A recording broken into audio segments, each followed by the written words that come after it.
사무엘하 16장 20절부터 말씀이 되겠습니다.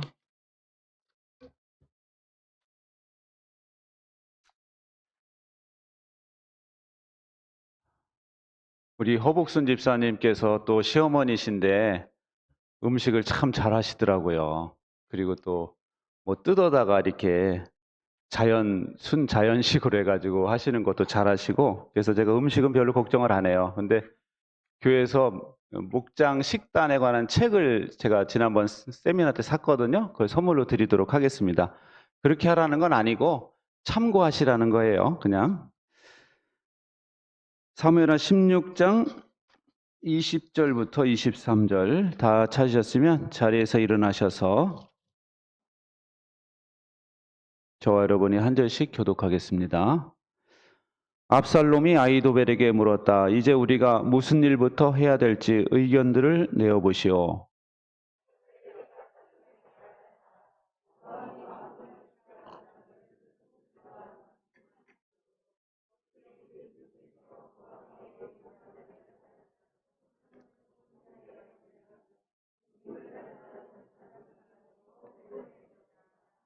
그래야 사람들이 옥상 위에 압살롬이 들어갈 장막을 차려주니 온 이스라엘이 보는 앞에서 압살롬이 자기 아버지의 후궁들과 동침하였다. 사람들은 아히도벨이 베푸는 모략은 무엇이든지 마치 하나님께 여쭈어서 받은 말씀과 똑같이 여겼다. 다윗도 그러하였지만 압살롬도 그러하였다. 자리에 앉으세요.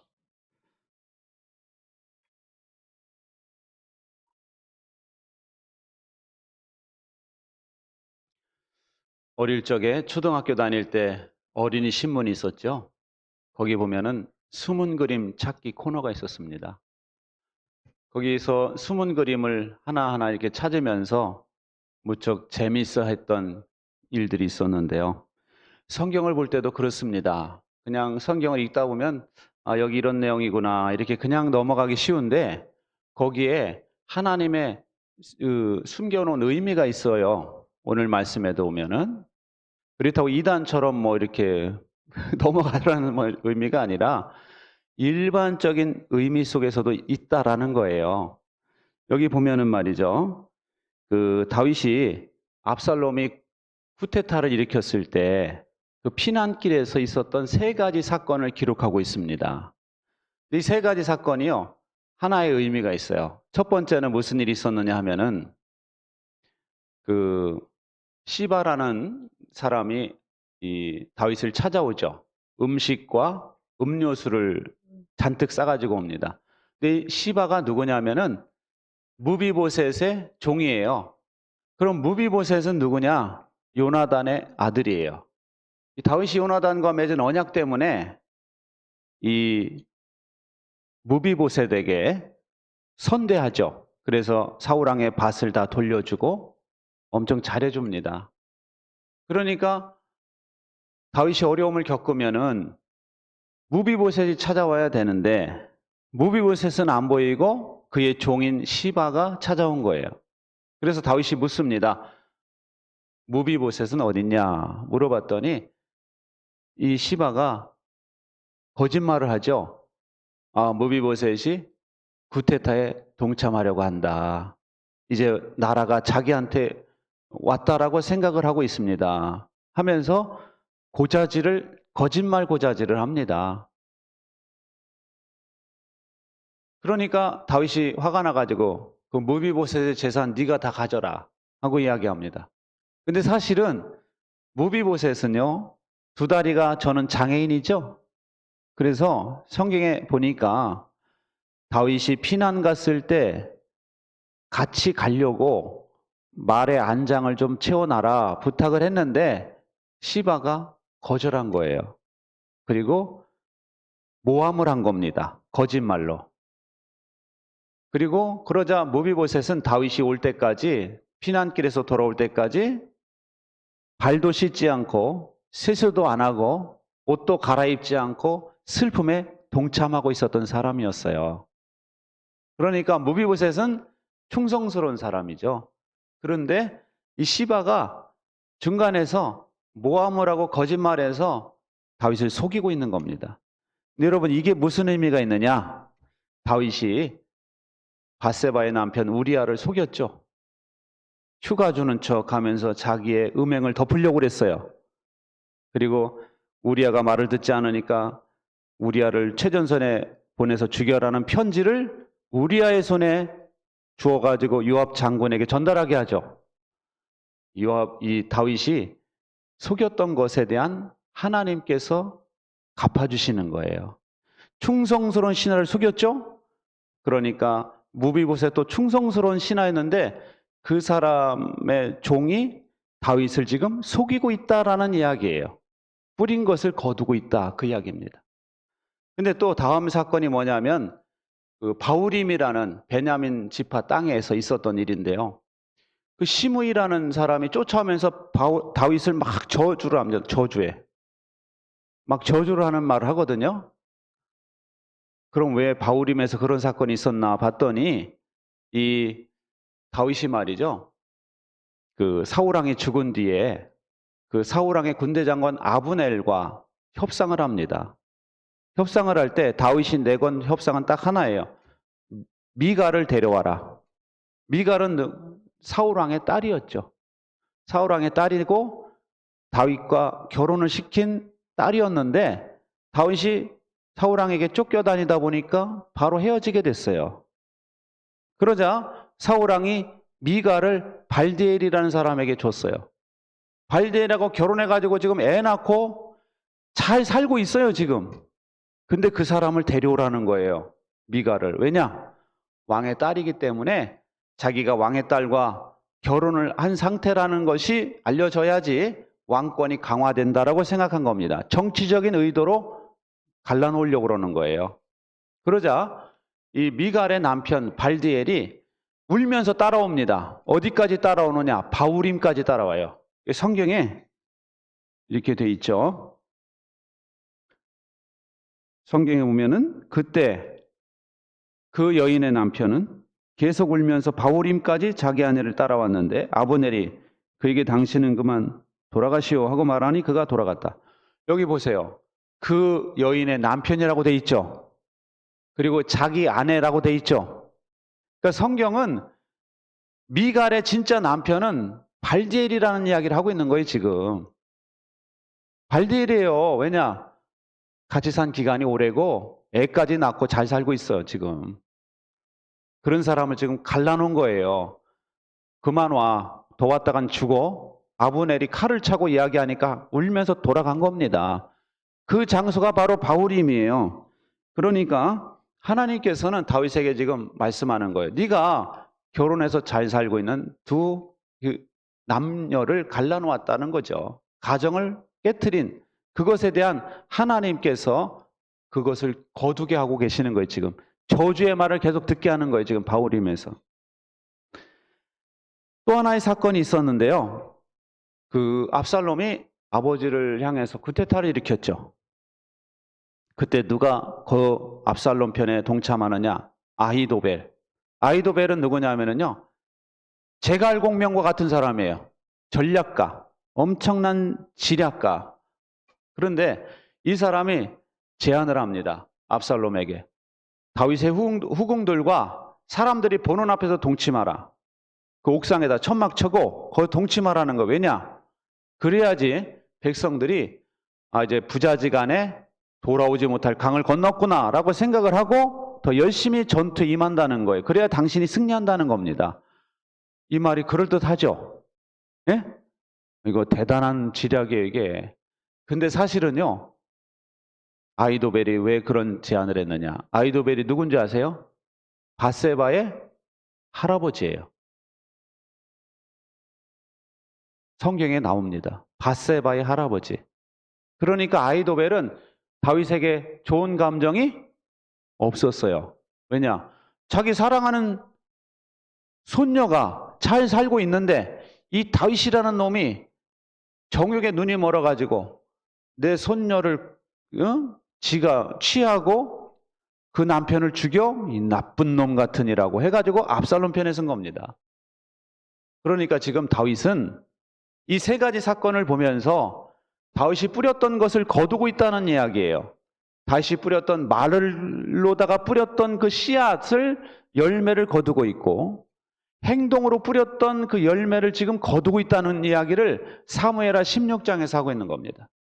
여러분, 우리가 이 말씀을 통해서 우리가 무엇을 생각할 수 있을까요? 여러분, 우리 인생의 밭에 여러분 어떤 것을 심으시겠어요? 우리가 텃밭, 조그마한 거 텃밭에다가 뭐 심을 때도 가지 고추도 심고 무슨 뭐 가지도 심고 아삭이 고추도 심고 토마토도 심고 그러죠? 그럴 때 청양고추도 심어야지 된장찌개 넣으려고. 그런데 청양고추 막 10개씩 안 심죠? 왜냐? 그거 매운 거 안 먹어 우리 집 식구들. 그러면 된장찌개나 먹어야지, 넣어야지 하면서 2개 정도 심죠? 그래 안 그래요? 제가 무슨 얘기 하려고 그러냐면은 텃밭에 심는 500원짜리 모종도 뭘 심어야 될까를 고민한다는 이야기예요. 500원밖에 안 하지만 뭘 심을까 이거를 고민을 하고 심는데 사는데 우리 인생의 밭에 여러분은 고민을 하고 뿌리고 있냐 이 이야기입니다. 우리 인생의 밭에 우리가 무엇을 심을까 고민하면서 이야기하고 있느냐. 왜냐하면요 내가 말한 이 말이 씨앗이 돼가지고 열매를 맺어요. 그 열매는 내가 감당해야 돼요. 여러분, 여러분의 말을 조심하시기 바랍니다. 이간질하는 말 하지 마세요. 하지도 않았는데 중간에서 이간질하는 말을 한다? 그 사람 이간질 당합니다. 그리고 부정적인 말 하지 마세요. 부정적인 일들이 벌어지기 시작할 거예요. 특히 여러분 자녀들에게. 절대 자녀들에게 부정적인 말을 하지 마세요.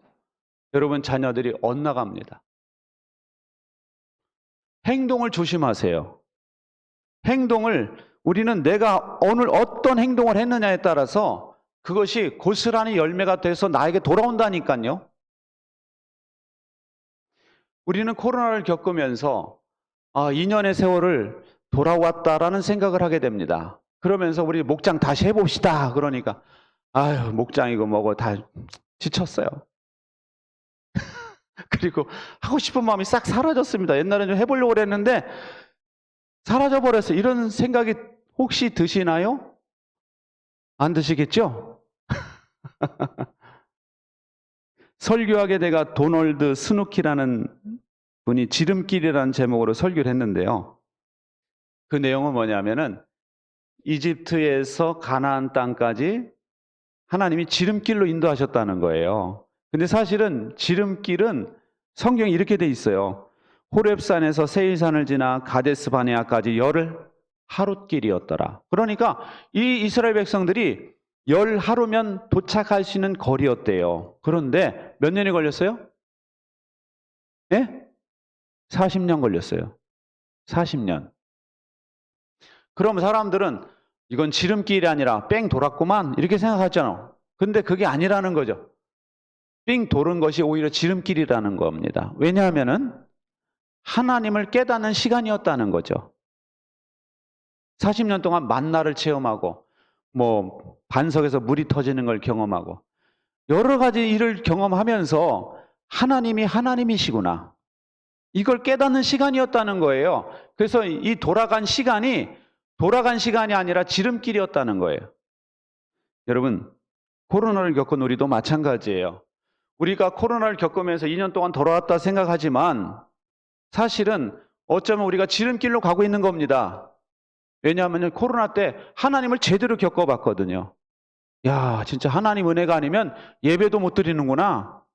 하나님 은혜가 아니면 쇼핑도 못 하는구나. 쇼핑하고 일상생활 모든 것이 다 하나님의 은혜라는 사실을 우리가 코로나를 겪으면서 깨달았어요.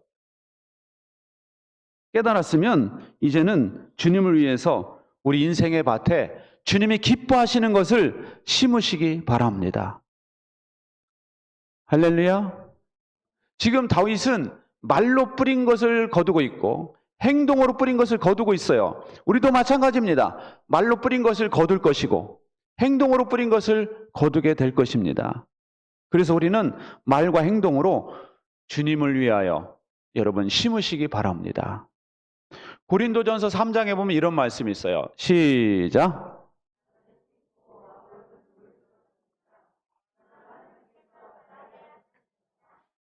심는 사람이나 물 주는 사람은 아무것도 아니요 자라게 하시는 분은 하나님이십니다.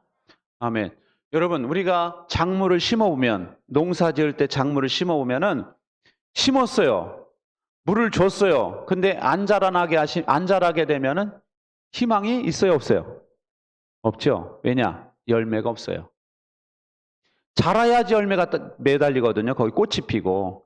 자라게 하지 않으시면 희망이 없는 거예요. 그런데 우리에게 희망이 있는 것은 우리가 열심히 심고 또 우리가 이렇게 물을 주면은 자라게 하시는 분이 계시다는 거예요. 누구예요? 하나님께서 자라게 하신다. 여러분, 우리가 이 말은요, 바울은 열심히 복음을 심었다는 거예요. 그 사람들 마음속에.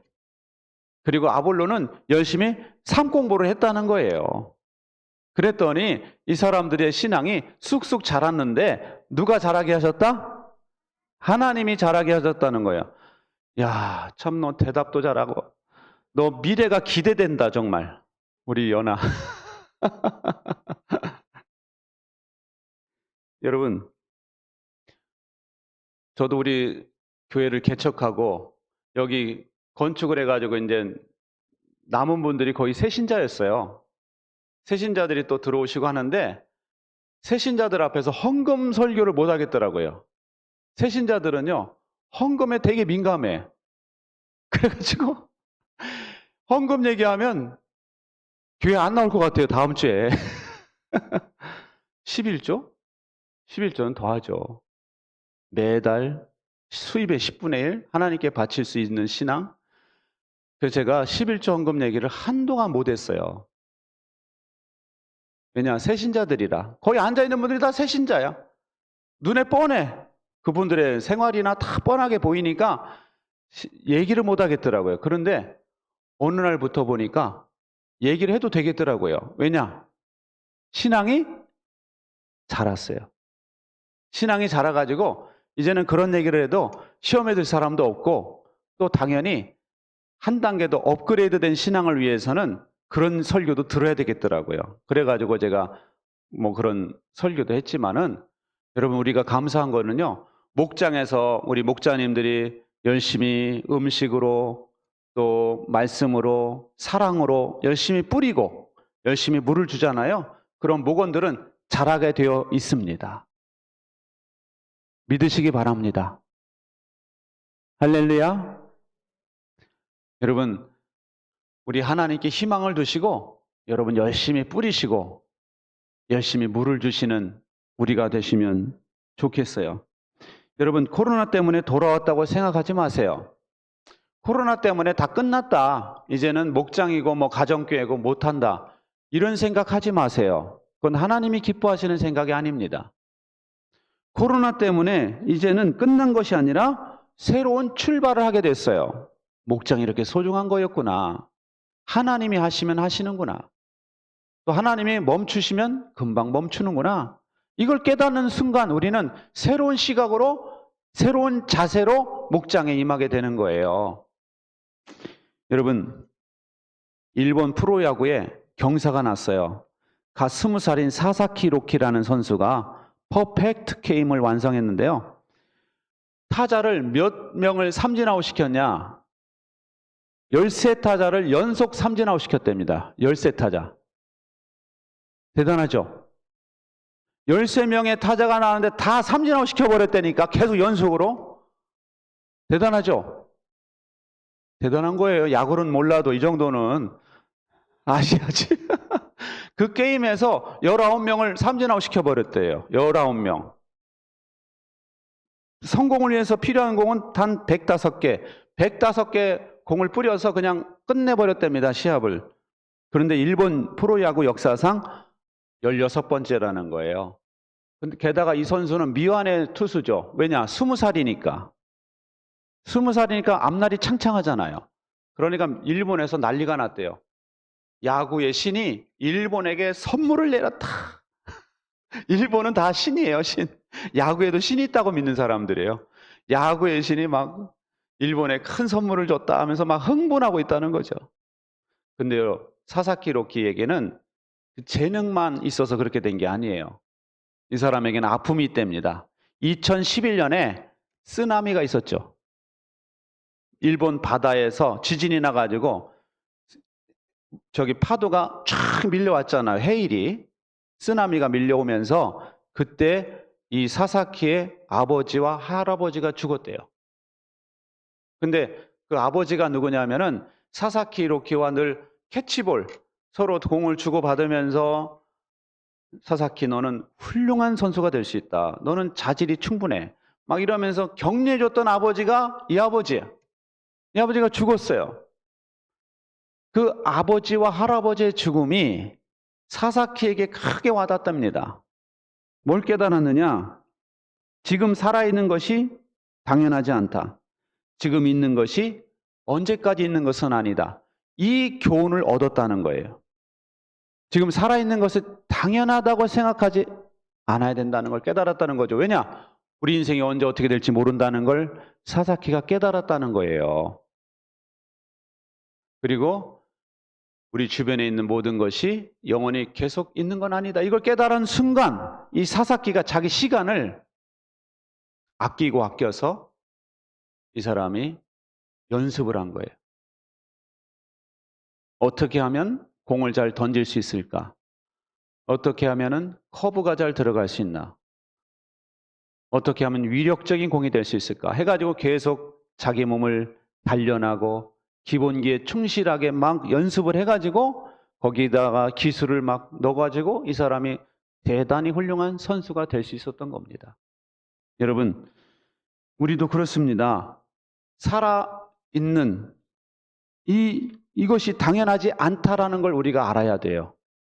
많은 사람들이 나 100살까지는 살겠지. 뭐 당연한 거 아니야? 이러니까 맨날 여행 갈 생각이나 하고 놀 생각만 하는 거예요. 내 시간이 얼마 안 남았다고 생각할 때 우리는 의미 있는 일을 찾게 되는 거죠. 의미 있는 일을 찾지 않고 맨날 놀러 갈 생각만 하고 즐길 생각을 하는 것은 내가 살아있는 것이 당연하다고 생각하기 때문에 그런 거예요. 그리고 주변에 있는 것이 영원하지 않다는 걸 깨달았기 때문에 사사키가 그렇게 열심히 한 것처럼 우리도 우리에게 주어진 시간과 우리 주변에 있는 사람들이 영원히 있는 것은 아니다라는 걸 아셔야 돼요. 그럴 때 우리는 의미 있는 일에 헌신할 수가 있는 것이죠. 우리 어머니랑 예전에 이야기해 보니까 그 얘기 하시더라고요. 인생 잠깐이야. 그 얘기 하시더라고요. 인생 잠깐이다 너.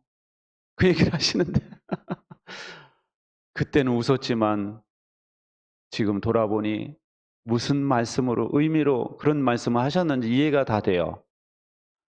인생 잠깐이야. 금방 지나가더라는 거예요. 여러분, 우리에게 주어진 이 시간과 기회를 잘 활용하시기 바랍니다. 우리가 주님 앞에 설 때 뭘 가지고 서겠습니까? 주님이 맡기신 사람들, 주님이 부탁하신 일 열심히 하다 왔습니다. 이래야지 할 말 있는 거 아니겠어요? 저 스탬프 몇 장 찍고 왔습니다. 자전거 여행하면서 스탬프 막 찍고요.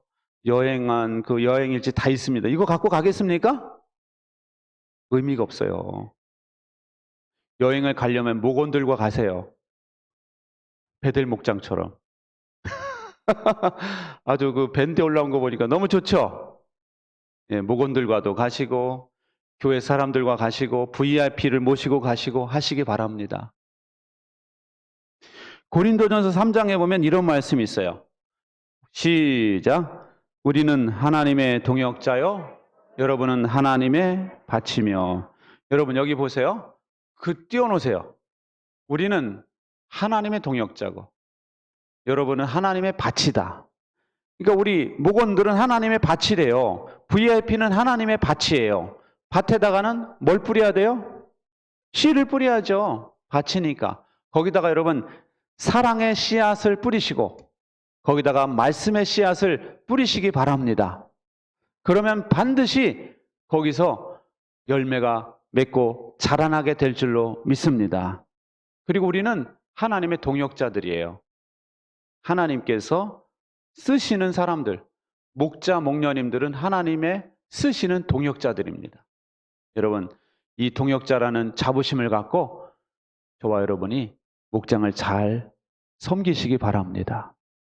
오늘 새로 이제 시작하는 페루 목장, 우리 송은미 목자님, 또 허복순 집사님, 박진호 집사님, 이영희 집사님, 원미영, 허정주 집사님들도 우리가 하나님의 동역자라는 의식을 가지고 VIP를 이때부터 명단을 작성해서 기도하세요. 바로 첫 목장부터.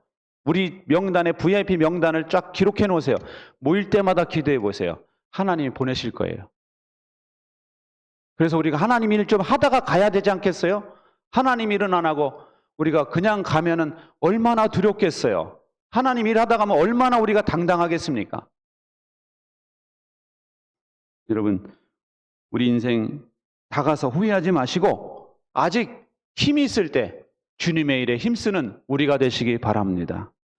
인생 여정 끝에서 반드시 웃게 될 줄로 믿습니다. 기도하겠습니다.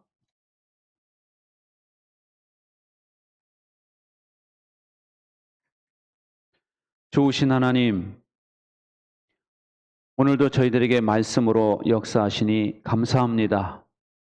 우리를 하나님의 동역자로 불러주시고 또한 우리 목원들을 하나님의 밭으로, VIP를 하나님의 밭으로 불러주셔서 감사합니다. 우리가 그들의 마음속에 열심히 말씀을 뿌리고 사랑으로 섬겨서 우리가 더욱더 든든히 세워질 수 있는 은혜가 있게 하여 주옵소서. 우리 모든 목장들을 붙잡아 주시고 특별히 이제 출범하는 페루 목장 하나님 기억하여 주시고 우리 송은미 목자님에게 하나님 하늘의 신령한 지혜와 은혜를 더해 주시옵소서. 잘 감당할 수 있도록 인도하여 주시옵소서. 그 가정에 하나님께서 은혜를 베풀어 주셔서 모든 것이 차고 넘치게 하여 주시고 우리 남편 되시는 분에게도 귀한 믿음을 주셔서 더욱 목부로 나중에는 목자로 섬기시는 역사가 일어나게 하여 주옵소서. 주님께서 온전히 함께해 주시고 우리 모든 목장들마다 모이게 힘쓰며 하나님께 영광을 돌리는 우리 모든 목장들이 되게 하여 주옵소서. 예수님의 이름으로 기도하옵나이다. 아멘.